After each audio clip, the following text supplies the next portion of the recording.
Bienvenue au Scorpion. Alors, on va voir ensemble ce qui se dessine pour l'année 2026.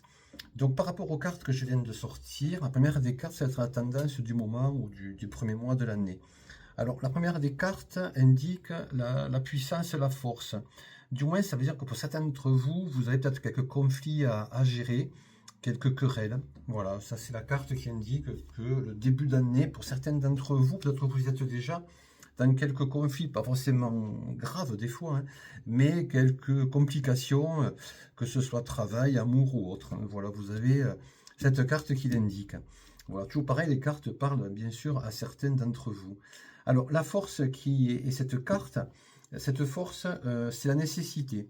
La nécessité, ça veut dire que ben, vous avez, par rapport à la première des cartes qui indique qu'il y a peut-être un petit conflit, vous avez la nécessité de le régler en fait. Voilà, c'est quelque chose qu'il faut absolument régler rapidement et qui va se régler. Voilà, cette carte indique que c'est la nécessité d'aller au bout de ce que vous vivez actuellement.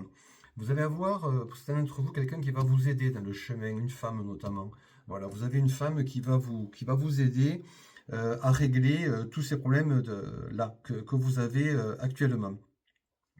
Vous avez la carte de la protection, ça veut dire quoi qu'il en soit, par rapport à ce que vous vivez actuellement, la carte de la protection, ça indique que voilà, sachez que quoi que vous fassiez, quoi que vous avanciez, dans quelle direction que vous avanciez, eh bien, vous avez la carte de la protection, vous avez un guide qui est là pour vous indiquer le bon chemin. Donc n'oubliez pas, cette carte a nécessité, n'oubliez pas non plus qu'il y a une femme qui risque de vous aider dans ce que vous vivez actuellement pour résoudre vos problèmes.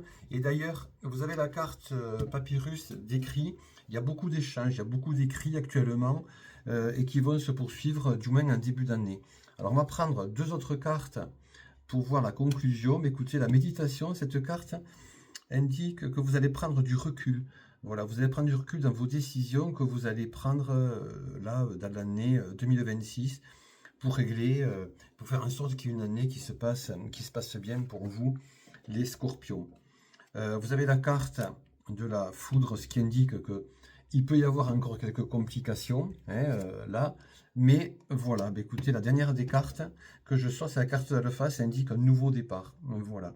Donc, si je résume pour vous les Scorpions, pour ceux qui actuellement au début d'année ont quelques affaires à régler, sachez qu'il faut les régler. Vous avez la carte de la nécessité, c'est un peu une obligation de les régler. Vous avez quelqu'un qui va vous aider sur le chemin. Et sachez que par rapport aux décisions que vous prenez, vous avez la carte de la protection. Voilà, sachez que la décision que vous allez prendre, c'est la bonne. Et quoi qu'il en soit, c'est un nouveau départ pour vous en 2026. Peut-être qu'il faut tourner une page. Donc si je voulais résumer un peu l'année 2026 pour vous, c'est un nouveau départ qui va se passer dans l'année. Peut-être pas en début d'année, mais dans l'année, vous aurez un nouveau départ. Voilà, l'alpha, c'est vraiment le point de départ d'une nouvelle aventure, qu'elle soit professionnelle, sentimentale ou autre. Voilà, donc écoutez, n'hésitez pas, si vous avez des questions en privé, je vous y répondrai. Très bon week-end.